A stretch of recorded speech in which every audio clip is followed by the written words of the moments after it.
आज के प्रमुख वक्ता मितभाषी और हितभाषी राष्ट्रीय स्वयंसेवक के सर सह कार्यवाहक श्रीमान आलोक कुमार जी। आप हमारे एकल अभियान के संपर्क अधिकारी के नाते वन बंधु परिषद के अभिन्न अंग हैं। इस श्रृंखला को नाम दिया है प्रज्ञा सरिता। प्रज्ञा मन की वह क्षमता है जो सही निष्कर्ष पर पहुंचने में सहायक हो। सरिता का अर्थ नदी होता है जो हमेशा प्रवाहित होती रहती है। हमारी प्रज्ञा में विचारों की सरिता बहती रहे, यही हमारा प्रयास है। धन्यवाद। जय। धन्यवाद गीता जी। बहुत सुंदर सटीक शब्दों में आपने प्रस्तावना प्रस्तुत की है और प्रज्ञा सरिता का बहुत सुंदर अर्थ हमें बताया है। बहुत बहुत धन्यवाद। आइए हम आगे बढ़ते हैं। आमंत्रित करती हूँ एफटीएस के कार्यकारी अध्यक्ष, जिनके विचारों को कृति की मजबूत नींव मिली है, जिनके नवनवीन संकल्पनाओं से, सकारात्मक सोच से, प्रगल्भ ज्ञान से वन बंधु परिषद को नई दिशा प्राप्त हुई है। ऐसे दिशा दर्शक, पथ प्रदर्शक, वन बंधु परिषद के दीप स्तंभ आदरणीय रमेश जी महेश्वरी जी को स्वागत पर शब्दों के लिए आमंत्रित करती हूँ। सभी उपस्थित हमारे वन बंधु परिषद के सभी सदस्यों और हमारे अतिथि सदस्यों का मैं हार्दिक अभिनंदन और स्वागत। आज हमारे बीच उपस्थित है माननीय सर सह कार्यवाह जी श्री आलोक कुमार जी, जो कि हमारे वन बंधु परिषद के संपर्क अधिकारी हैं संघ की दृष्टि से, और पिछले 2 वर्षों से आप हमारे साथ जुड़े हुए हैं।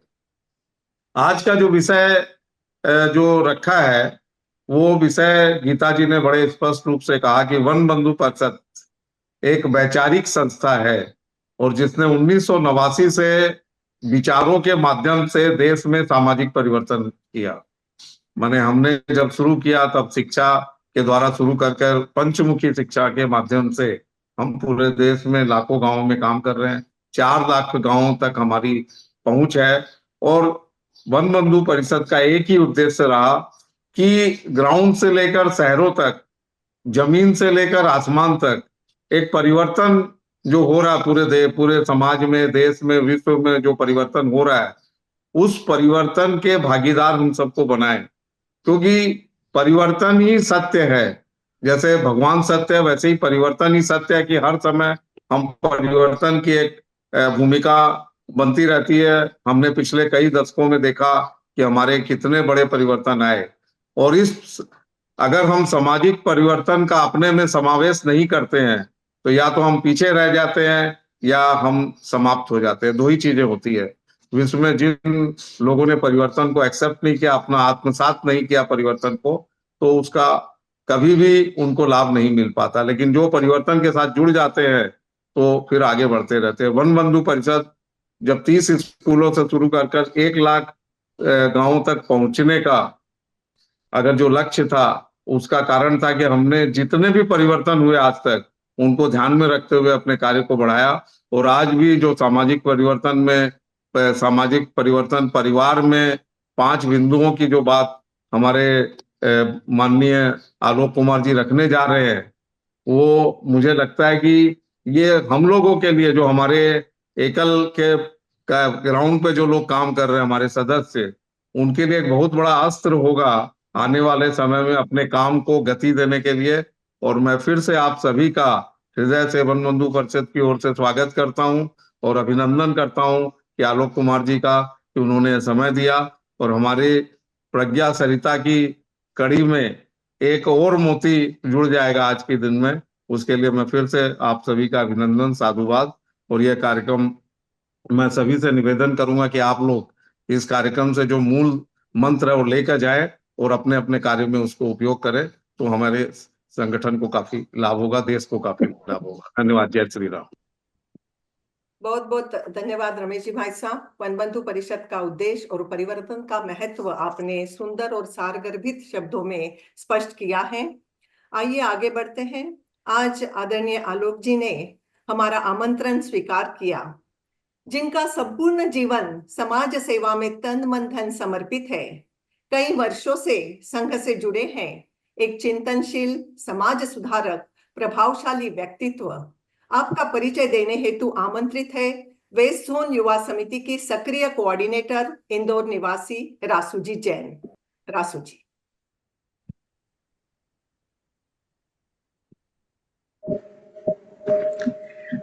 Thank you so much Anjali दीदी। अंदर जिंदगी में हम कितने ज्ञानी हैं और कितने अज्ञानी, ये सिर्फ दो ही लोग समझ सकते हैं। एक तो परमात्मा और दूसरी हमारी खुद की अंतरात्मा। हमारी अंतरात्मा को जगाने के लिए और हमें अज्ञान रूपी काले धब्बे से बाहर निकालकर ज्ञान रूपी रंग चढ़ाने के लिए आज हमारे साथ हैं श्री आलोक कुमार जी, जिनका व्यक्तित्व परिचय का मोहताज नहीं। सरल स्वभाव के आलोक जी की छवि एक चिंतक और प्रेरक व्यक्ति की है। इन्होंने 1988 में NAS कॉलेज से अर्थशास्त्र में MA किया। इन्हें इतिहास, दर्शन शास्त्र एवं भारत की सामाजिक व्यवस्था का भी गहरा ज्ञान है। मेरठ निवासी आलोक कुमार जी सबसे पहले विस्तारक बनकर मवाना गए। इसके बाद 1 साल गाजियाबाद में नगर प्रचारक रहे। शिमला में रहते हुए 8 वर्ष तक जिला एवं विभाग प्रचारक की भूमिका का निर्वहन किया।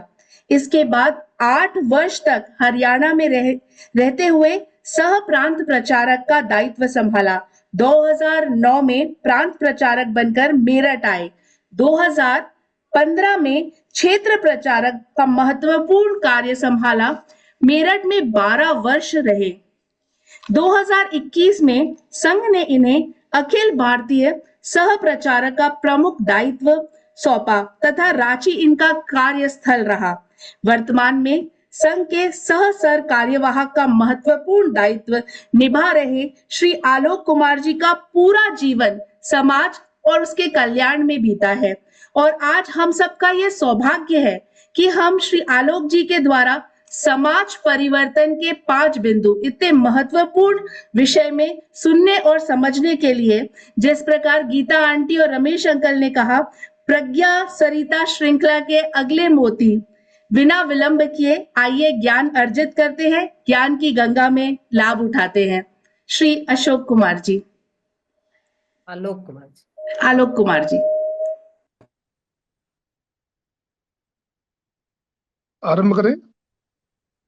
जी जी आवाज स्पष्ट है? जी। सभी को नमस्ते। नमस्ते। अगला वर्ष राष्ट्रीय स्वयंसेवक संघ का 101वां वर्ष है।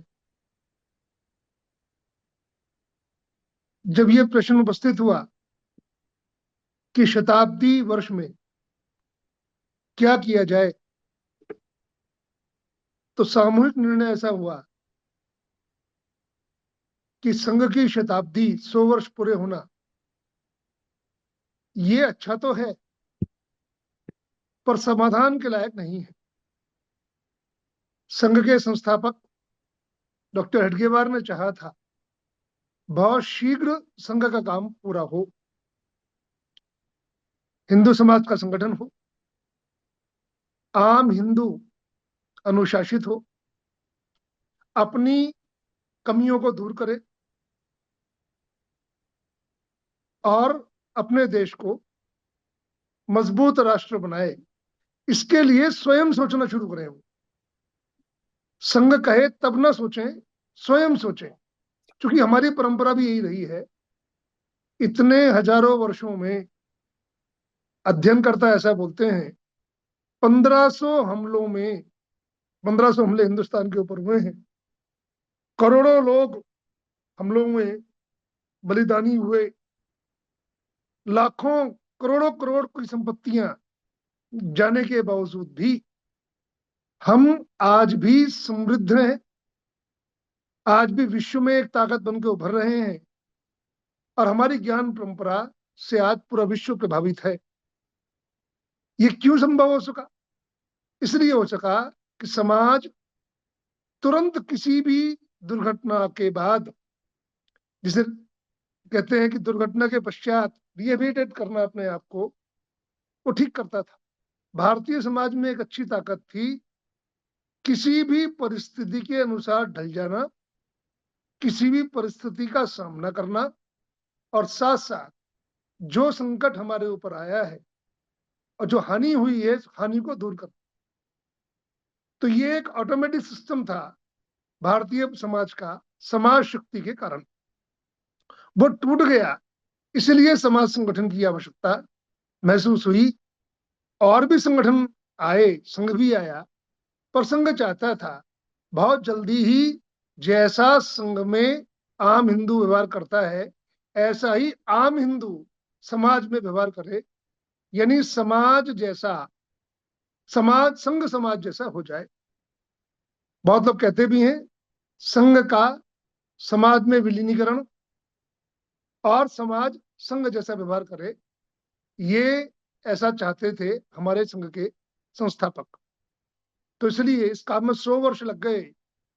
तो ये समाधान की बात नहीं, जल्दी पूरा होना चाहिए था, पर संघ शताब्दी कर रहा है, ये अच्छी बात है।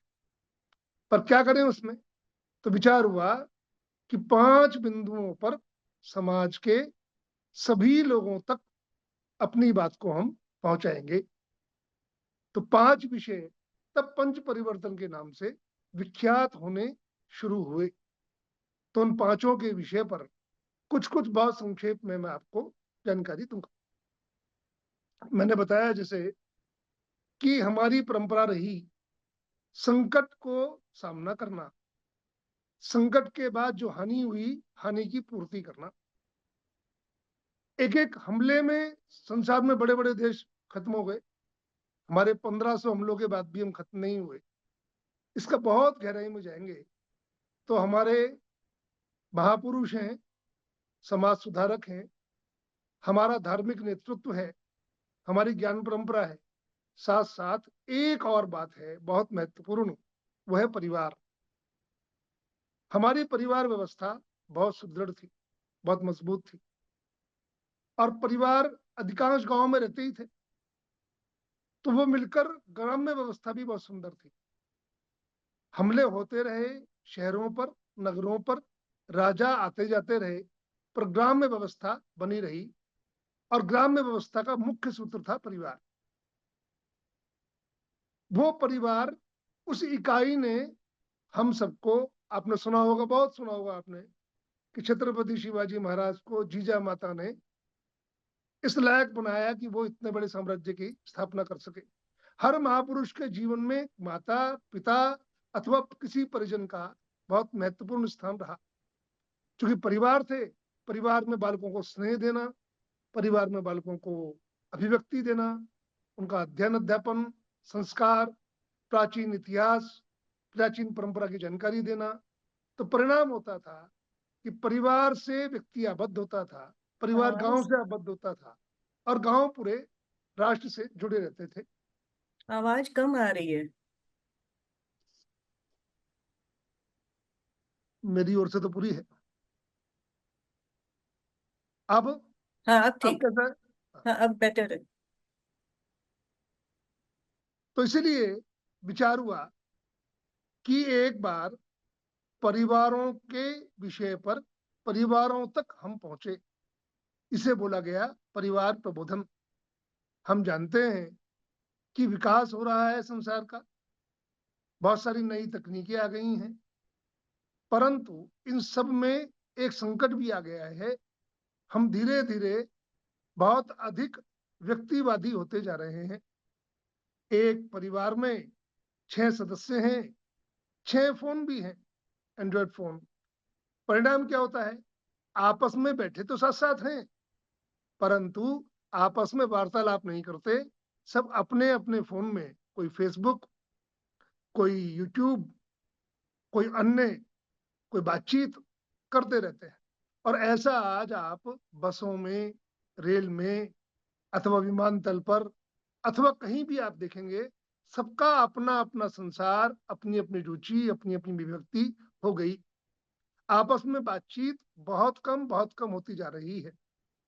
परिणाम भावनाओं का आदान प्रदान, बातों का आदान प्रदान ये कमतर हो गया, घर में भी ये स्थिति कमोबेश हो गई, तो एक संकट है कि परिवारों में परस्पर हम लोग बैठे, दुख सुख साझा करें, एक दूसरे का आदर सम्मान रहे, अभिव्यक्ति रहे, सबका विकास हो, और हमारी ज्ञान परंपरा, प्राचीन संस्कार, परंपराएं लोगों तक संप्रेषित हों।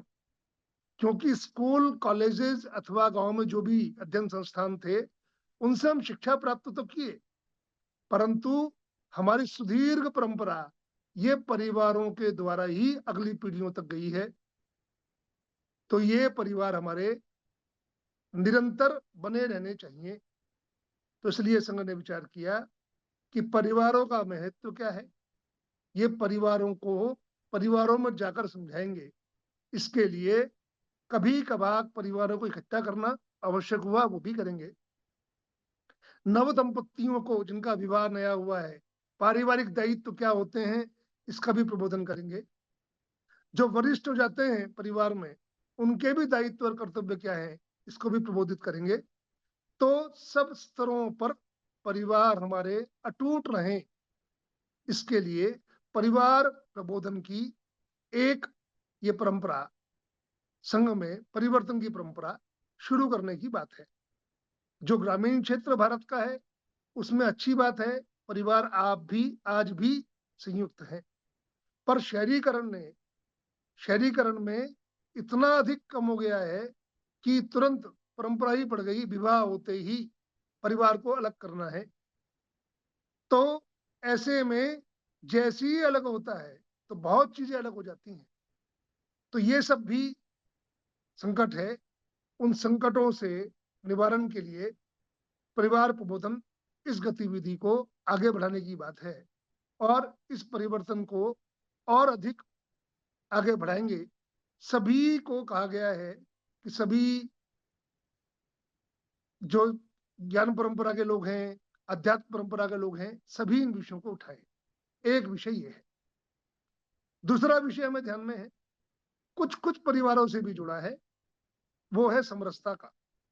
समरसता का आशय समाज में सभी घटक समरस हों।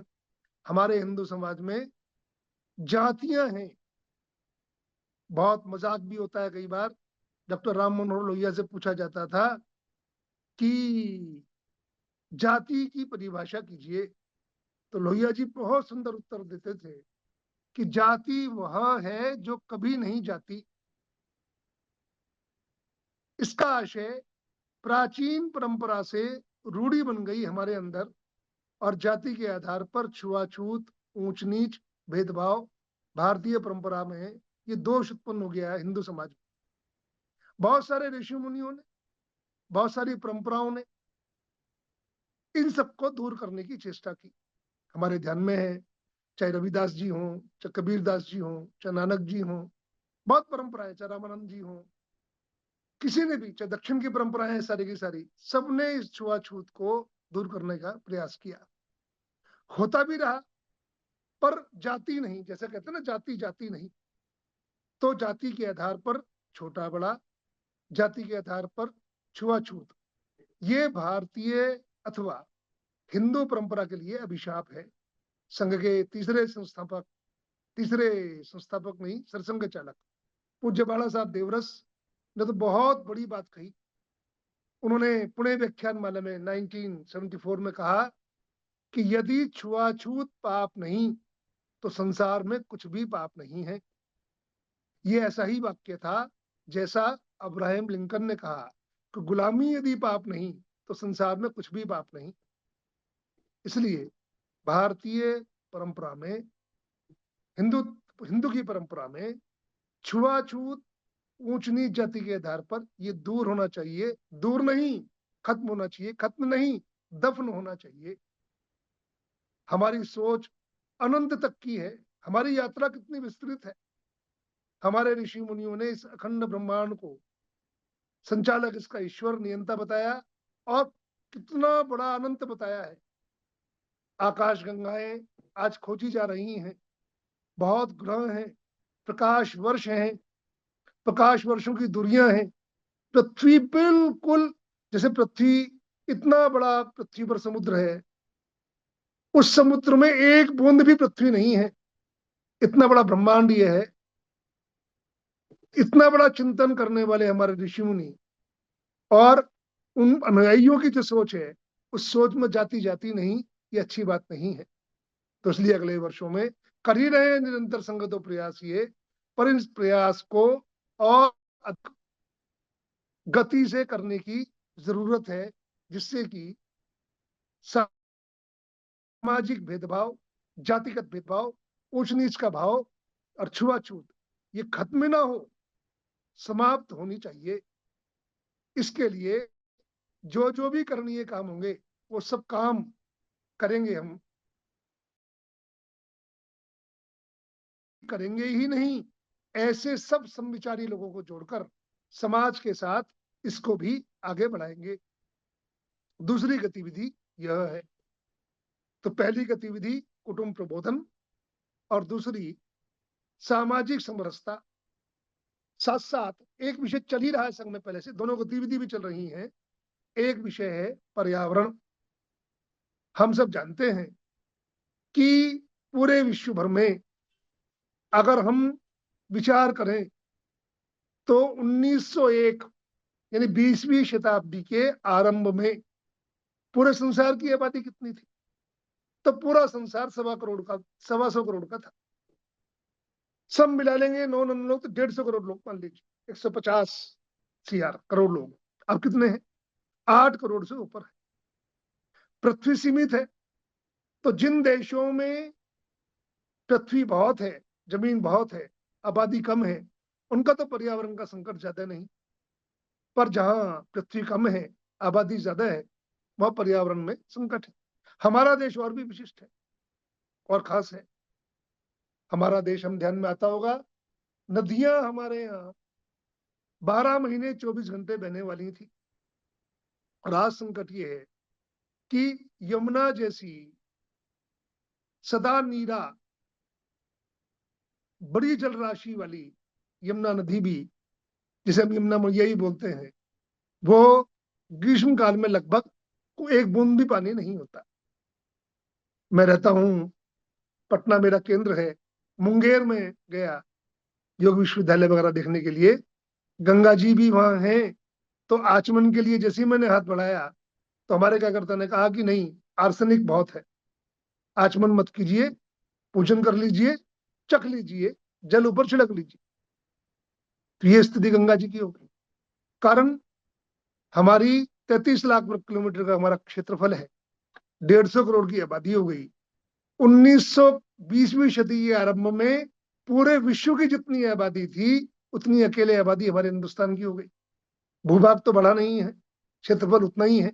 सब लोग कामकाज करते हैं, लगातार बहुत सारी चीजें प्रयोग में लाते हैं। तो स्वाभाविक बात है, हमें इस संकट से मुकाबला करने की शक्ति भी उत्पन्न करनी होगी।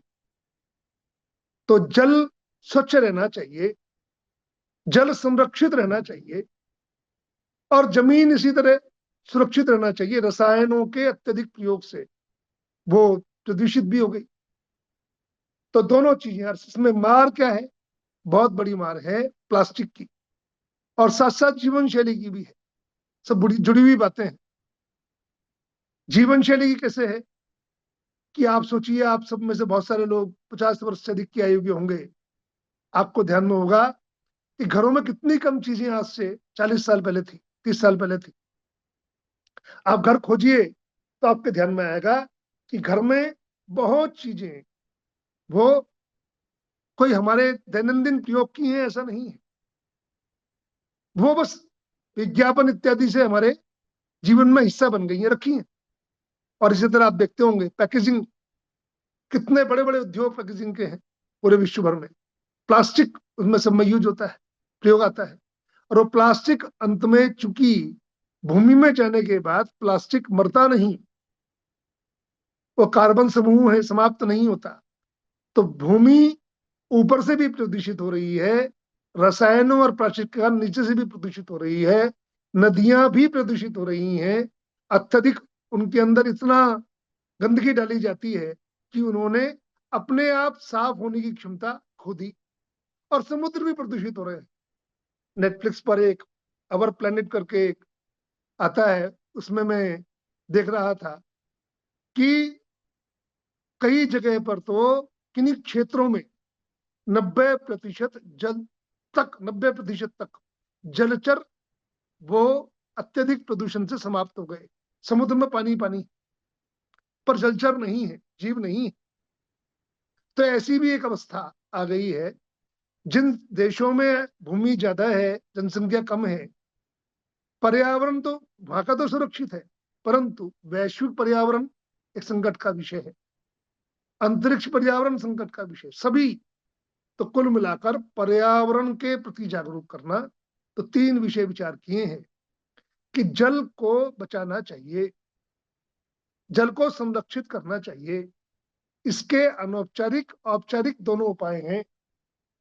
वर्षा का जल शुद्ध माना जाता है, अभी तक भारत में वर्षा का जल शुद्ध है, तो वर्षा के जल का पूर्ण संरक्षण, घरों में भी जल का दुरुपयोग कम से कम हो, जितना उपयोग संभव है उतना उपयोग करें।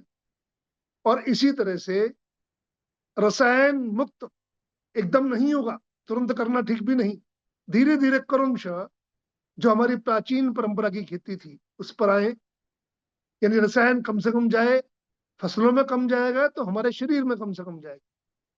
और इस तरह प्लास्टिक का फर्स्ट हैंड प्लास्टिक जो है पहला, उसका प्रयोग करें, परंतु सेकेंड हैंड प्लास्टिक जो होती है, रिसाइकिल प्लास्टिक जो होती है, उसको हम धीरे धीरे हतोत्साहित करें। और साथ साथ अपने घरों में हम, अब तो बहुत तकनीक है, बहुत सारी पद्धतियां हैं कि आप अपने घर के अंदर स्वतः ही कुछ पेड़ लगा सकते हैं। और पेड़ कौन से हैं? 24 घंटे ऑक्सीजन देना और 24 घंटे कार्बन डाइऑक्साइड देना ऐसा नहीं होता है। थोड़ा आप पढ़ेंगे वनस्पति विज्ञान तो ध्यान में आएगा। कुछ पेड़ ऐसे हैं जो अधिकतम समय कार्बन डाइऑक्साइड लेते हैं और ऑक्सीजन देते हैं। जैसे नीम का पेड़ माना जाता है, पीपल का पेड़ माना जाता है, बरगद का पेड़ माना जाता है, जो हम मनी प्लांट लगाते हैं इसका पेड़ माना जाता है, कैक्टस जो होते हैं जो जंगलों में उगते हैं, कैक्टस कांटे वाले पौधे, इनका माना जाता है। जो हम सुनते हैं राजस्थान के मरुभूमि में, रेतीले इलाकों में भी पर्यावरण को, ऑक्सीजन लेवल को ठीक करने का काम, एक तो प्रदूषण थोड़ा कम होता है पर पेड़ भी कम होते हैं, पर कैक्टस बहुत होते हैं, कटीली झाड़ियां बहुत होती हैं, वो भी इस काम को करते हैं। तो अपने घरों में, अपने पार्क में, अपने आसपास पेड़ कितने हम लगा सकते हैं, ये हमें विचार करना चाहिए और लगाना चाहिए। क्रियात्मक कार्य ये है कि अपने घर में जल का उपयोग संयमित हो, वेस्टेज दुरुपयोग कम से कम हो, प्लास्टिक जो फर्स्ट हैंड है, जो पहला आया है, वो उपयोग करें, हम आवश्यकता होती है कम करें उसके बाद भी, पर सेकंड हैंड जो आती है, रिसाइकिल आती है, उसका तो करें ही ना। और इसी तरह से साथ साथ जीवन शैली को भी इस विषय पर हम ठीक करें। तो ये सब विचार करके पर्यावरण की गतिविधि ये घर घर तक पहुंचे, थोड़ा थोड़ा थोड़ा थोड़ा अपने घर से हम शुरू करें, ऐसा पर्यावरण के विषय पर विचार किया गया। तो तीनों चीजें आपस में जुड़ी हैं। समरसता, छुआछूत का विचार, दुर्भाग्य से ये भी घरों से ही चलता है। छुआछूत भी हम घरों से ही सीखते हैं, ऊंच नीच भी हम घरों से ही सीखते हैं, परिवारों की बातचीत से ही सीखते हैं। तो कुटुंब प्रबोधन भी है, तो कुटुंब प्रबोधन में होगा तो कुटुंब प्रबोधन से समरसता को भी एक स्टेप आगे जाने को अवसर मिलेगा, और पर्यावरण गतिविधि को भी एक कदम आगे जाने का अवसर मिलेगा। तो तीनों गतिविधियां ये आपस में जुड़ी हुई हैं, जुड़े सारे ही है, परंतु चौथी गतिविधि भी इसमें आपस में जुड़ी ही है, वो है स्वदेशी भाव, स्वदेशी की भावना। स्वदेशी भाव क्या है? एक बड़ी मनोरंजक कथा हमारे प्राचीन साहित्य में आती है कि एक बार सभी कुत्ते मिलकर ब्रह्मा जी के पास गए। ब्रह्मा जी को बोला कि ये ब्रह्मा जी, आप जगत के पिता हैं, आप ही ने पेड़ पौधे वनस्पति बनाई, पृथ्वी बनाई, पहले पृथ्वी बनाई, जल बनाया, पेड़ पौधे बनाए, कीट पतंगे बनाए, बड़े जानवर बनाए, छोटे जानवर बनाए, और बाद में मनुष्य को बनाया। संसार के क्रम में सबसे नए लोग कौन है? तो हम मनुष्य हैं।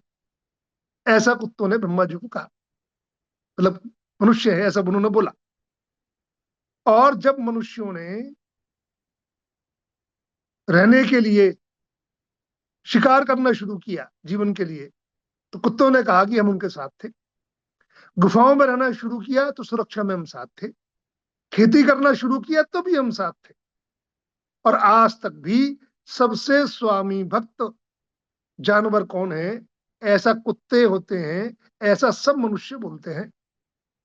हमने कभी भी उनसे दगा नहीं किया मनुष्यों से, परंतु ये जो मनुष्य हैं ये कभी भी हमें सम्मान नहीं देते। जो जानवर इनका नुकसान पहुंचाते हैं, शेर, परंतु अपने बच्चों को क्या बोलेंगे? शेर दिल बनो। हाथी नुकसान पहुंचाते हैं तो क्या बोलते हैं? हाथी जैसे बलवान बनो, हिरन जैसे तेज दौड़ो। चालाकी में लोमड़ी का नाम लेते हैं, परंतु कभी भी अपनी संततियों को मनुष्य ये नहीं समझाते कुत्ते जैसे स्वामी भक्त बनो।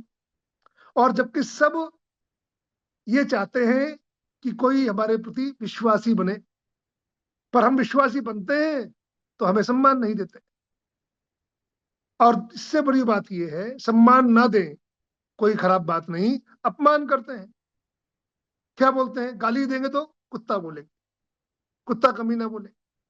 और इससे भी खराब बात है, जो शेर जंगल में सबसे बुरी मौत मरता है तो शेर की मौत मरेगा ऐसा नहीं बोलते, कुत्ते की मौत मरेगा ऐसा बोलते हैं। तो हम बहुत पीड़ित हैं इन मनुष्यों से। इन मनुष्यों को आप दंडित कीजिए। आप इनके भी पिता हैं और हमारे भी पिता हैं। तो ब्रह्मा जी ने पूरी बात सुनी और सुनने के बाद कहा कि एक बात बताओ, यदि दूसरे गांव का कुत्ता तुम्हारे गांव में आ जाता है, एक मोहल्ले का कुत्ता तुम्हारे मोहल्ले में आ जाता है, तुम्हारा उसके प्रति व्यवहार क्या होता है? कुत्ते चुप हो गए। और कुत्तों ने कहा बाद में पता ही है हमें भी। तो ब्रह्मा जी ने कहा कि तुम दुत्कारते हो, अपनों को दुत्कारते हो। देखो, संसार में जो अपनों को दुत्कारता है उसे संसार में यश नहीं मिलता। ऐसे ही स्वदेशी का भाव है। जो भी चीज अपनी है शुरू करते हैं अपने घर के सदस्य, अपने परिजन, अपना मोहल्ला परिवार, अपना गांव, अपना देश, अपने स्कूल के विद्यार्थी, कॉलेज के विद्यार्थी साथी, अपने गुरुजन, अपनी संस्कृति, अपना धर्म, अपनी परंपरा, उन सब की निंदा यदि हम करते हैं तो फिर ऐसा कहते ही हम यश के भागीदार नहीं होते। अपनों की निंदा नहीं करते। हम देखते हैं, कभी अपने बर्तन बनते देखे होंगे, तो बर्तन बनते समय कच्ची मिट्टी का पहले एक छोटा घड़ा बनाता है कुम्हार, बनाने के बाद उसका विस्तार करता है। विस्तार करने में एक हाथ अंदर और एक हाथ बाहर से थपकी देता है, और जहां छिद्र हो जाता है वहां मिट्टी लेकर छिद्र को दबाते हैं। तो कमियां हमारे अंदर हैं, बहुत हैं। उन कमियों को हम दूर करेंगे, उसको से ढककर फिर ठीक करेंगे उसको, पर विस्तार हम छोड़ेंगे नहीं, विस्तार हम निरंतर करेंगे। परंतु कमियों को स्वयं देखकर बाहर चर्चा नहीं करनी। कोई मिट्टी का घड़ा बनाने वाला कुमार बाहर चीखता नहीं, छेद हो गया, छेद हो गया, इसमें छेद हो गया, ठीक कर देता है। तो हम सोचें ये कि ठीक कैसे हो सकता है, निंदा करने से परे। बस यही स्वदेशी भाव है। अपनों के प्रति आत्मीय भाव रखना, अपनों के प्रति इस भावना से सुधार करना, अपने हैं, आत्मीय जन है, तो ये हमारे जीवन शैली में आना चाहिए। तो जो अपने का नुकसान होता है, अपनी का नुकसान होता है, अपनी किसी भी चीज का नुकसान होता है, अपनत्व का ठेस पहुंचने पर जो जो कुछ होता है उसे ठीक करना ही स्वदेशी भाव है। अपनी संस्कृति पर कोई प्रहार है तो ये भी स्वदेशी भावना का है। पर मोटा मोटा प्रारूप तो ये है कि अपनी ज्ञान परंपरा, इसमें स्वदेशीपन रहना चाहिए। हम विदेशी संस्कृति, हम विदेशी ज्ञान परंपरा को ग्रहण करें, आधुनिक है, हर अच्छी चीज लेने की भारतीय परंपरा पुरानी है, पर अपनी छोड़कर दूसरे को लेना ये भी ठीक नहीं। अपने को खराब बताकर दूसरे को लेना ये भी ठीक नहीं। अपनी में कुछ खराबियां होंगी, उनको छोड़िए, पर जो अच्छी हैं उनको तो स्वीकारिए, उनको तो लीजिए और आधुनिक पद्धतियों से तालमेल कीजिए, तब ये विकसित होगी। तो ऐसा ही समाज जीवन के प्रत्येक क्षेत्र में है। एक बड़ा छोटा सा उदाहरण वैसी है, कल मैं कुछ लोगों के साथ बैठा था जो लॉ डिपार्टमेंट से जुड़े लोग थे, न्याय विभाग से जुड़े लोग थे, न्यायकर्मी भी थे। बातचीत में पेंडेंसी का विषय कितने केस पेंडिंग है, तो बड़ा आश्चर्य हुआ, करोड़ों, शायद 6 करोड़ से अधिक मुकदमे भारत के अंदर वो लंबित है। 6 करोड़। कितने वर्ष चाहिए, तो बता रहे थे कि 150-200 वर्ष चाहिए, लगातार सुनवाई हो और नए ना आए तो। आप सोचिए 200 वर्ष पहले, इतने वर्षों का लोक जीवन हमारा है, छोटे छोटे मुकदमे बड़े मुकदमे सब आते रहे होंगे। कितनी सुंदर व्यवस्था थी, घर का झगड़ा घर में सुलझाएंगे, घर में नहीं सुलझेगा तो बिरादरी में सुलझा लेंगे, जाति बिरादरी में, वहां नहीं सुलझेगा तो गांव में सुलझा लेंगे, गांव में नहीं सुलझेगा तो आसपास गांव का समूह है उसमें सुलझा लेंगे, नहीं तो जमींदार वगैरह छोटे मोटे राजा होते थे उनके पास सुलझा लेंगे। बड़े मुकदमे ही, बहुत कम मुकदमे ही बड़े राजधानी केंद्रों पर राजाओं के पास जाते थे। कितनी सुंदर न्याय व्यवस्था थी, लंबित कितने कम थे। और ये आधुनिक इतनी बड़ी बड़ी किताबें आ गई, इतनी सुंदर व्यवस्था आ गई, पर कारण क्या, हमने मूल को छोड़ा। हमने ये शिक्षा समाज को कम दी कि घर का झगड़ा घर में निपटाइए, बाहर जाने से कोई लाभ नहीं। यहां से शुरुआत करते तो शायद ये लंबित होना कम होता। बस केवल उदाहरण है कि हम अपनी ज्ञान परंपरा पर टिके होते, स्व पर टिके होते, अपनी न्याय व्यवस्था पर टिके होते, तो शायद स्थितियां दूसरी होती। ऐसे शिक्षा व्यवस्था है, शिक्षा व्यवस्था में हम लोग अपनी शिक्षा प्रणाली, कितनी विद्वतापूर्ण बात है। मैं भी पिछले दिनों बड़ौदा गया। बड़ौदा के जो राजा थे, बड़ौदा नरेश गायकवाड़ नरेश, उन्होंने बहुत पहले अपना विशाल भवन वो समाज को अर्पित कर दिया और उसके अंदर कोशिश करके, आप सोचिए 20वीं सदी की शुरुआत में पूरे भारतवर्ष में और उनकी रियासत में जो भी हाथ से लिखी पांडुलिपियां थी, वो सारी पांडुलिपियां अपने यहाँ मंगाई। 18,000 पांडुलिपियां हैं, 18,000, 18,000 उस संग्रहालय में। और आप देखिए, केवल मात्र एक पेन में समा जाए, इसको फोल्ड कर दो, ताड़ वृक्ष को पेन में समा जाए तो पूरी गीता 700 श्लोक की एक पेन जितनी मोटाई के बराबर, और इतना सुंदर हस्तलिखित था कि चश्मे के बावजूद भी मुझको एक हल्का सा लेंस लगाना पड़ा कि उसको मैं देख सकूं, केवल लिखावट। और आश्चर्य की बात है, बहुत ज्यादा तो मैं नहीं जानता हूं, परंतु जितने श्लोक में समझ पाया, एक भी अशुद्धि नहीं थी। और ऐसे 18,000 ग्रंथ वहां पे थे, ज्ञान के भी थे, विज्ञान के भी थे, दर्शन के भी थे, गणित के भी थे, सबके थे। पर दुर्भाग्य ये कि पढ़ने वाले कौन, कई ग्रंथों पर धूल हटी ही नहीं। कारण कि हमने आरंभ से ही, हमारे नियंताओं ने प्राचीन ज्ञान परंपरा को अनदेखा किया। वो सब चीजें पूर्ण नहीं है, बिल्कुल मान रहे हैं हम लोग, परंतु इतनी भी कम नहीं थी साहब कि बिल्कुल आप देखे भी ना उनको। तो ये स्वदेशी भाव मन में रहता, अपनों के प्रति आत्मीयता रहती, तो अपने धर्म, संस्कृति, ज्ञान सबके प्रति आत्मीयता रहती। ये सिखाया ही नहीं, सिखाई नहीं उन लोगों ने। तो परिणाम, आज आवश्यकता पड़ गई देश के अंदर स्वदेशी भाव जागरण की, और इसलिए पूरे देश भर में अगले वर्ष स्वदेशी भाव, अपनापन, अपनी चीजें, इनके प्रति भी भाव जागरण करना है। और शुरुआत बहुत जल्दी से करनी, छोड़ से करनी है। शुरुआत अपने से करनी है कि जो मैं खाता हूं, जो मैं पहनता हूं, जो चीजें मैं व्यवहार में लाता हूं, तकनीक के विषय छोड़ दें, क्या वो भारतीय हैं, क्या भारत में निर्मित हैं, क्या वो स्वदेशी हैं, यहां से शुरुआत करनी, ये भावनात्मक शुरुआत है। और धीरे धीरे हर चीज में स्वदेशी भावना, अपनेपन का भाव आना चाहिए। ये इसके पीछे मूल भाव है। तो चार चीजें, पहला कुटुंब प्रबोधन है, दूसरा समरसता है, पर्यावरण गतिविधि है, और स्वदेशी भाव जागरण है। इन चार चीजें तो है ही। और पांचवी एक चीज, भारत के अंदर आम नागरिक ईमानदार है, आम नागरिक सच्चा है। अधिकांश लोग भारत में अतिथि सत्कार करने वाले हैं।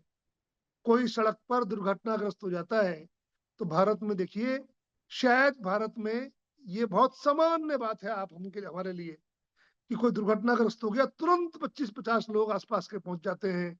जब तक कि उसको अस्पताल नहीं पहुंचा देते तो तब तक लोग वहां पर देखते रहते, नहीं अस्पताल पहुंचाओ, गाड़ी करो, गाड़ी की व्यवस्था करो।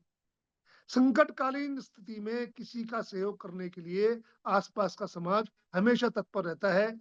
ये हर जगह मिलेगा आपको पूरे भारतवर्ष में। ये समाज के प्रति सामान्य भावनात्मक संवेदना हमारे देश के अंदर है, ये तो है। कोई आ गया, भोजन देने की परंपरा है, ये तो है। परंतु बहुत अच्छे मानवीय गुणों के साथ हम दान करने वाले लोग हैं, भूखे को अन्न देने वाले लोग हैं। इतना बड़ा कोरोना काल में शासकीय व्यवस्था तो 15% भी नहीं थी, 85% आम जन ने ही सारा कोरोना का संकट झेला, और सब एक दूसरे का सहयोग करके इस निजात पाए उससे। परंतु साथ साथ कुछ नागरिक गुणों का, सिविक सेंस का भी हमारे यहाँ अभाव है। दुर्घटना में संवेदना व्यक्त करना, उनको अस्पताल तक पहुंचाना, उनकी चिकित्सा व्यवस्था करना, ये पक्ष है। परंतु जब आप गलत, रॉन्ग साइड आ रहे हो अपना वाहन लेकर, तब कोई नहीं कहेगा। इक्का दुक्का कहेंगे तो उससे भी मजाक बनेगा। कोई बहुत गलत ढंग से गाड़ी चला रहा है, तब उसको कोई टोका टाकी नहीं करेगा। कानूनी करे तो करे। तो जो नागरिक गुण है, क्योंकि हम समझते हैं अब राजा महाराजों का राज नहीं, राजा ने जो बोल दिया वही कानून हो गया, ये नहीं। अब तो संविधान के अंदर कुछ नागरिक को शक्तियां हैं और अधिकार है और कर्तव्य है, और उसके अनुरूप कानून है, उन्हीं का राज्य है। इसलिए उन सबका पालन करना एक दूसरे के हित में है। अगर आप शायद लाइन से वाहन चला रहे हैं, लोग कह रहे हैं आजकल दुबई बहुत शोर है, दुबई दुबई, बहुत लोग जाकर बहुत सुंदर अनुभव करके आते हैं। विशेषकर धनाढ्य वर्ग में दुबई जाने का चलन है, तो कई सारे वीडियो आते हैं, हम देखते हैं कानून की स्थिति क्या है। आप देखिए, संसार के सबसे कठोर कानूनों में से दुबई के कानून है। परिणाम धीरे धीरे अभ्यास में आ गया नागरिकों के कि हमें इनका पालन करना, गलती करते ही नहीं लोग। तो कानून एक पक्ष है, कठोर कानून एक पक्ष है, साथ साथ जागरूकता भी एक पक्ष है। ऐसे बहुत सारे देश हैं, विशेषकर जापान जाइए आप, तो जापान में कानून उतना सख्त नहीं है जितना दुबई में है, सिंगापुर में जितना है गंदगी फैलाने पर। परंतु आम नागरिक आपको गंदगी फैलाता नहीं मिलेगा, कानून तोड़ता नहीं मिलेगा। तो ये सिविक सेंस का अभाव है, भारत में है, परंतु अभी बहुत कुछ समझाना बाकी है। दुर्भाग्य से देश में बहुत संगठन, बहुत सारे लोग वो अधिकार समझाते हैं, आपका ये अधिकार, फला जाति का ये अधिकार, फला जाति का ये अधिकार, फला वर्ग का ये अधिकार, फला क्षेत्र का ये अधिकार, फला राज्य का ये अधिकार, फला जिले का ये अधिकार, फला मोहल्ले का ये अधिकार। परंतु हमारे कर्तव्य क्या है, इसको बहुत कम बताते हैं। तो अधिकार की बात बताइए, श्रृंगार नहीं है, परंतु कर्तव्य भी तो बताइए, सीमाओं भी तो बताइए, मर्यादाएं भी तो बताइए। हम समुद्र को ये बताएं फैलाव इतना है, ये तो ठीक है, पर कहां तक, कोई तो सीमा होगी। मर्यादाहीन शक्ति विस्तार क्या होता है हमें मालूम है अच्छी तरह से। तो इसलिए नागरिक को अधिकार बताना जितना जरूरी है, कर्तव्य, मर्यादा, ये भी बताना जरूरी है। और नई पीढ़ी को और ज्यादा इसके लिए कानूनों का पालन, संविधान प्रदत्त शक्तियों का पालन, ये सब अगले वर्ष नागरिक कर्तव्य में ही आता है। जो देश बड़े हैं, जो देश सुखी हैं, जो देश संपन्न है, उन सब में नागरिक कर्तव्य का पालन आम नागरिक करता है। ये भी आप गहराई से देखेंगे तो ध्यान में आएगा। अपराध दर बहुत कम होगी। ट्रैफिक 120 पर हमारे यहाँ गति बहुत तेज मानी जाती है, पर आप देखिए विकसित राष्ट्रों में तो 200 की गति पे चलते हैं वहां, और बहुत कम दुर्घटनाएं देखने को मिलती है, क्योंकि वो निर्देशों का पूर्णतः पालन करते हैं। हाँ, जब कभी कोई एक आध आदमी सिरफिरा होता है, पालन नहीं करता, तो बड़ी दुर्घटना भी होती है। पर हमारे यहाँ तो सामान्य नहीं है।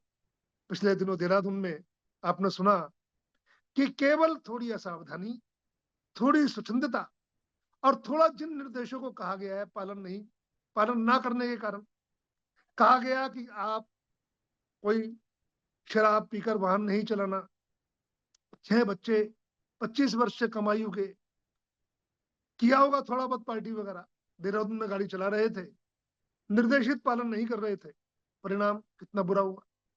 और अगले दिन 5 और हुए। उन परिवारों पर क्या बीतती होगी जिन परिवारों के वो चिराग हैं। आपने तो जरा सा अनुपालन नहीं किया चीज का, दुखी कितने लोग हो गए। ऐसी एक चीज, एक नहीं अनेक चीज। तो इसलिए नागरिक गुणों का, नागरिक कर्तव्यों का, नागरिक नियमों का, सिविक सेंस का पालन, सिविक सेंस होना, कानूनों का पालन करना, ये आम जनजीवन के सुखमय होने की शर्त है। इसी तरह चाहे टैक्सेशन है, इसी तरह अन्य चीजें भी हैं। तो ये सब विकसित, समृद्ध, सुखी राष्ट्र की शर्तों में से एक है। तो इसको भी अगले वर्ष विस्तृत भाव से लेना है। तो 5 चीजें संगठन ने विचार किया है कि कुटुंब प्रबोधन हो, कुटुंबों के साथ साथ समरसता समाज में आए, पर्यावरण के प्रति लोग जागरूक हों, स्वदेशी यानी अपने किसी भी अपने के प्रति, जो मैंने कहानी सुनाई, उस अनुरूप भाव हो, स्वदेशी भाव जागरण हो, और नागरिक कर्तव्यों के प्रति जागरूक और कर्तव्यों के पालन करने वाले आम नागरिक बने। इन सब 5 गतिविधि के विषय पर बहुत संक्षेप में मैंने बताया। इनका साहित्य भी बनेगा, छोटे पत्रक भी बनेंगे, बड़ी किताबें भी बनेंगी। इन्हीं सब चीजों का कुछ लोग बहुत शोध इत्यादि भी करेंगे, परंतु पहला यही है, अपने घर से यानी अपने से हम पालन करें, स्वतः से पालन करें। स्वदेशी मेरे जीवन व्यवहार में होगा। हम तकनीक की बड़ी चीजों का पालन करेंगे, कुछ मशीनें हमारे यहाँ नहीं बनती, कुछ तंत्र हमारे यहाँ नहीं है, मोबाइल की बहुत सारे एप्लीकेशंस और मोबाइल के बहुत सारे फंक्शन और बहुत सारी चीजें हमारी नहीं है, लेंगे हम, आधुनिक विज्ञान ज्ञान से तामन रखेंगे। परंतु जितना भरसक कोशिश कर सकते हैं हम अपने से शुरुआत करें। 5 गतिविधि ऐसी हैं जिनमें अपने से हम शुरुआत कर सकते हैं।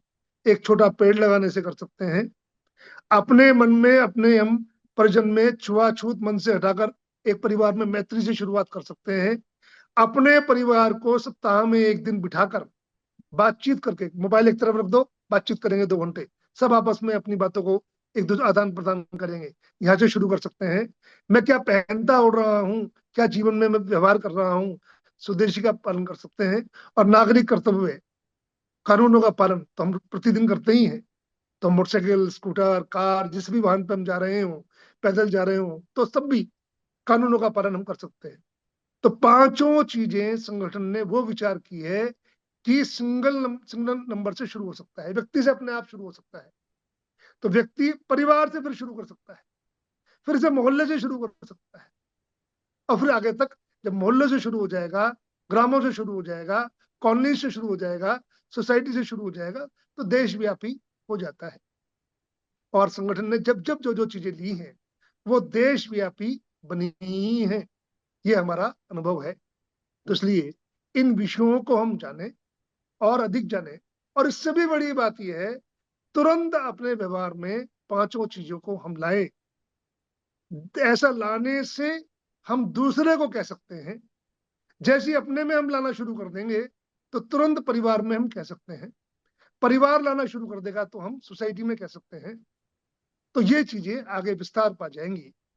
तो इन चीजों को समाज में अधिकतम लोग पालन करेंगे तो हमारा समाज जीवन समरस होगा, सुदृढ़ होगा, स्वदेशी भाव भावना का पालन होगा, पर्यावरण युक्त, प्रदूषण मुक्त होगा और नागरिक कर्तव्य से पूर्ण होगा।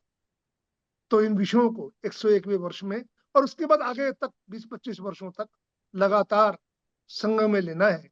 इसकी शुरुआत अभी हम 101वें वर्ष में करेंगे, तो इस समय आप भागीदार बने, इतना ही निवेदन है। धन्यवाद आलोक जी। आपके नाम का अर्थ ही प्रकाश है, रोशनी है। आपका सत्संग प्रकाश स्तंभ का काम निश्चित रूप से करेगा, क्योंकि 5 महत्वपूर्ण विषयों पर आपने प्रकाश डाला है। संकट भी बताए और निवारण की बात भी बताई है, यानी सॉल्यूशंस भी बताए, और बिल्कुल छोटी छोटी बातें भी आपने बताई है हमें। आपकी दूरदृष्टि एवं विस्तृत अनुभवों का लाभ हमें आज मिला है और आगे भविष्य में भी मिलता रहेगा, ऐसा विश्वास है। व्यवहार में और हम निश्चित रूप से खुद से शुरुआत करने का प्रयास करेंगे और समाज में और राष्ट्र में सुधार लाने का निश्चित रूप से प्रयास करेंगे, यह विश्वास दिलाती हूँ। मैं आमंत्रित करती हूँ समीक्षा करने हेतु राष्ट्रीय महिला समिति की इमीडिएट पास्ट प्रेसिडेंट, जिनके कार्य प्रणाली से, अनुशासन से, सूत्रबद्धता से राष्ट्रीय महिला समिति का कार्य सुनियोजित हुआ। वर्तमान में एफटीएस राष्ट्रीय उपाध्यक्ष है और सामग्री विभाग का दायित्व तथा महिला समिति में राष्ट्रीय एग्जीबिशन प्रभारी का दायित्व आप निभा रही है। आमंत्रित है लता जी मालपानी। धन्यवाद अंजलि। सर्वप्रथम तो आलोक जी को बहुत बहुत धन्यवाद कि इन्होंने इतनी सरल भाषा में और इतने सुंदर उदाहरण दे करके हमें बहुत ही गूढ़ और सूक्ष्म बातें समझाई है। विशेषकर जो कुत्ते जो ब्रह्मा जी के पास गए और उन्होंने अपनी दुख भरी कहानी जो कही, तो हमें भी समझना होगा कि आज के जमाने में मुझे लगता है कि सबसे बड़ी जरूरत यही है कि हम पहले संगठित हों। और जैसा कि आपने कहा कि सबसे पहले शुरुआत हमसे ही होनी चाहिए। व्यक्ति से होगा तो परिवार में भी हम बोल सकते हैं कि हम करते हैं, फॉलो करो। तो इस तरह मोहल्ले में, और जैसे कि आपने कहा कि जो 6 करोड़ इतने सारे जो पेंडिंग पड़े हैं हमारे मुकदमे, वो शायद बहुत कम हो सकते हैं यदि हम परिवार में मिलते रहें, अपने चीजों का, अपनी बातों का समाधान खुद ही कर पाए। तो ये आज के 5 बिंदु जो हैं हमारे ही व्यक्ति से ही शुरू होते हैं और समाज तक ही जाते हैं। तो कुटुंब संबोधन जो आपने सबसे पहली बात कही कि हम इसीलिए सस्टेन कर पाए क्योंकि इतनी दुर्घटनाओं के बावजूद भी हम उस हानि को पूर्ति कर पा रहे हैं और अभी भी हमारा देश विश्व गुरु की पग पर अग्रसर होने को एकदम, पूरा विश्व आज हमें विश्व गुरु की तरह देख भी रहा है। और सामाजिक समरसता की जो बात आपने कही कि हमें हमारी जीवन शैली बदलनी पड़ेगी। आज हमारी नदियां सूखी पड़ी हैं, जल का दुरुपयोग हो रहा है, पर्यावरण, तो सारी बातें अगर हम ध्यान में रखें तो हम हमारी जितनी भी परेशानी है उसका हल पा सकते हैं। आपने एकदम सही कहा कि कानून एक जब वहां पर सशक्त है और लोग उसको फॉलो करते हैं, तभी वहां पर सारे नियम, लोगों को एक तरह से आदत पड़ जाती है कि हमारे कर्तव्य क्या हैं और हमें किन कानूनों को फॉलो करना चाहिए, हमारे देश के लिए, हमारे समाज के लिए क्या अच्छी है बात। तो हमारे देश में ये जागरूकता थोड़ी कम है। जैसा कि आपने भी कहा कि हमें हमारे नागरिकों के अधिकार, कॉमन आदमी के हमारे कर्तव्य क्या है, जब तक हम ये नहीं समझेंगे, जैसे हम चाहते हैं कि हमारा देश स्वच्छ रहे, लेकिन हम बिना सोचे समझे कहीं पर भी कूड़ा डाल देते हैं। सिंगापुर वगैरह में जाओ तो आपको बहुत बड़ी उसकी फाइन देनी पड़ती है, पर यहाँ पर कुछ भी नहीं है।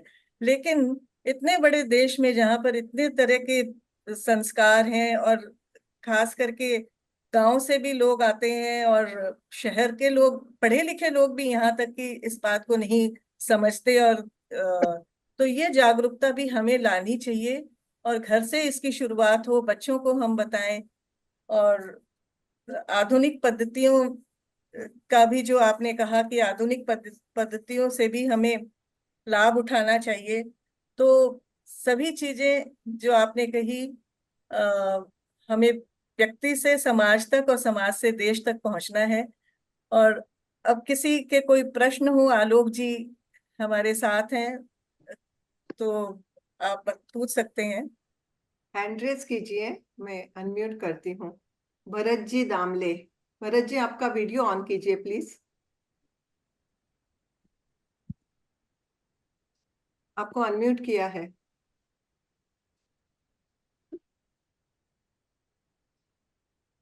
हाँ पूछिए भरत जी, अनम्यूट कर लेना खुद को। सॉरी। हाँ अभी एम आई ऑडिबल? हाँ हाँ। हाँ जी। जी जी, आप सभी को प्यार भरा प्रणाम। आलोक जी को भी बहुत बहुत धन्यवाद। एक निमंत्रण देना चाहता हूँ खाली। आवाज सुनाई दे रही है? जी जी बोलिए। हाँ। अभी पूना में पूर्णम इकोविजन फाउंडेशन जो है वो पर्यावरण गतिविधि का ही काम पिछले 10 वर्ष से कर रहे हैं हम। तो 10 वर्ष पूरे होने के निमित्त से हम कूड़े पर पुनर्चक्र करके शून्य कचरा प्रदर्शन ऐसा करने जा रहे हैं प्रस्तुत, अभी 30 नवंबर और 1 दिसंबर को पुणे में। तो सभी से निवेदन है कि ये प्रदर्शन देखने के लिए सब आ सकते हैं। तो सुबह 11 से 8 बजे तक ये चालू रहने वाला है, टाटा हॉल जो है बीएमसीसी कॉलेज का। तो वहां ये रहेगा, तो बहुत सारे लोगों को ये कचरे का जो मार्गदर्शन है इस विषय पर, तो वही सबको मिले, ऐसा ही हमारा प्रयास है। हमारे फाउंडर मेंबर जो है सीईओ डॉक्टर राजेश मणेकर, वो पुणे महानगर के पीएचडी के प्रमुख है। तो सभी से मेरी प्रार्थना है कि आप ये आ सकते हो प्रदर्शन देखने के लिए, तो पर्यावरण गतिविधि का काम थोड़ा करना आसान हो जाएगा। धन्यवाद। ठीक है जी, धन्यवाद। देखते हैं। और किसी का सवाल है?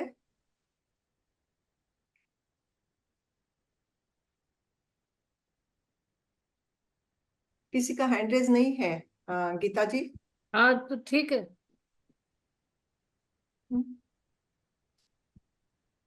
तो बहुत बहुत धन्यवाद हाँ आलोक जी, बहुत जी बहुत जी, धन्यवाद लता जी, बहुत धन्यवाद। सुंदर समीक्षा की आपने। मैं अभी गीता जी को आमंत्रित करती हूँ धन्यवाद ज्ञापन के लिए। आदरणीय गीता जी। हाँ जी, धन्यवाद जी। आभार एक औपचारिकता है। मैं सबसे पहले तो उन सभी श्रोताओं का आभार मानती हूँ जो 100 से लेकर 172 तक इस जूम सभागृह में उपस्थित रहे और आलोक जी की बात सुनी। लेकिन सुनने से काम नहीं चलेगा, स्वयं पर उसको लागू करेंगे तो ही ये श्रृंखला उचित रहेगी। क्योंकि स्व अनुशासन और स्व प्रबंधन के बिना कोई भी कार्य सफल हो नहीं सकता है। व्यक्ति सुधरेगा तो जग सुधरेगा। इसलिए हम स्व संकल्प लेकर आज कुछ बातें हम अपने जीवन में उतारेंगे, ये संकल्प लेकर यहाँ जूम सभागृह को छोड़ेंगे, तो मेरे ख्याल से इसकी शुरुआत अच्छी होगी। दूसरा आभार विनीता जी का, जिन्होंने इस श्रृंखला को प्रारंभ करने का संकल्प लिया और आगे तक ये श्रृंखला बढ़ती रहेगी और हमारा बौद्धिक विकास में इसकी मदद मिलेगी। तीसरा आभार समीक्षक के रूप में लता जी ने बहुत ही स्पष्ट और सुंदर शब्दों में आलोक जी की बातों को वापस स्मरण कराया। बहुत सुंदर, बहुत और सुंदर। चौथा आभार हमारे नेतृत्व का, जिन्होंने प्रेरणा दी इस तरह की कार्यक्रम को करने की। और मुझे लगता है आज भले ही संख्या जितना हम चाहते थे उतनी नहीं है, लेकिन जब माउथ पब्लिसिटी होगी तो ये संख्या निरंतर बढ़ती जाएगी। और पांचवा आभार अंजलि जी का, जिन्होंने सुंदर संचालन किया और इस तरह से हमारे पंच परिवर्तन के पांचों आयाम और पांचों धन्यवाद हो गए। कार्य करता रहे हैं, उन सबका मैं आभार मानती हूँ। और इस श्रृंखला में आप बराबर जुड़ते रहें। बहुत ही सुंदर सुंदर वक्ताओं को लेकर आने वाले हैं। आप सभी माउथ पब्लिसिटी के थ्रू दूसरे लोगों को भी जोड़ने का प्रयत्न करें। मैं आप सबका बहुत बहुत आभार मानती हूँ। जय भारत। आइए आगे बढ़ते हैं, कल्याण मंत्र से समापन करते हैं।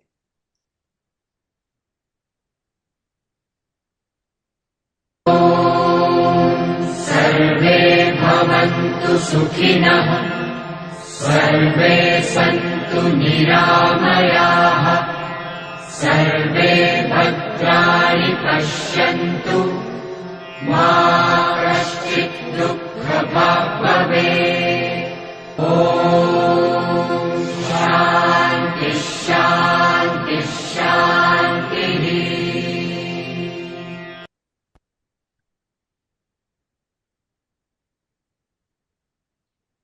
सभी का बहुत बहुत धन्यवाद।